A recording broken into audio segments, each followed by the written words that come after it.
I've tried to make the case that our current tithing-based funding system is insufficient and not capable of sustaining us during these times. And because of the story of separation has exacerbated people's sense of not enough, and because our tendency is to try to get more when we're feeling less than, and that tends to exacerbate our sense of not enough because of the principle, to him who has been given, more shall be given.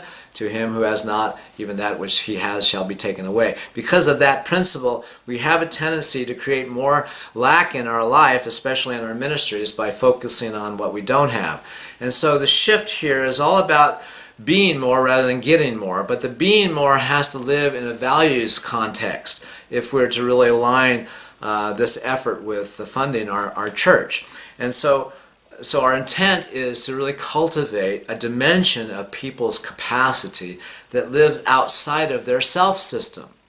In other words, being more has to kind of override a person's habits of being. In other words, if they are in the habit of being insufficient or not enough, then it's very difficult for them to open to being more in their life and therefore doing what they can.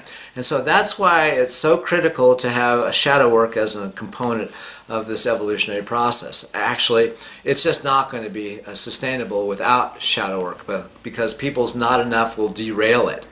And trust me, I've already had the experience of dealing with the sense of not enough and how it's been an obstacle to moving people to get to a place where they can open themselves to what is possible. It's very difficult to be on purpose when we're dealing with the sense of not enough. It's very difficult to evolve our church when we're stressed out and we're kind of sabotaging ourselves because we're so distracted and we lack coherence and focus. So the aim of this program is to create coherence and tipping points that shift your culture into a new paradigm in ministry. But it can't happen without clarity and intent behind what we're bringing forth.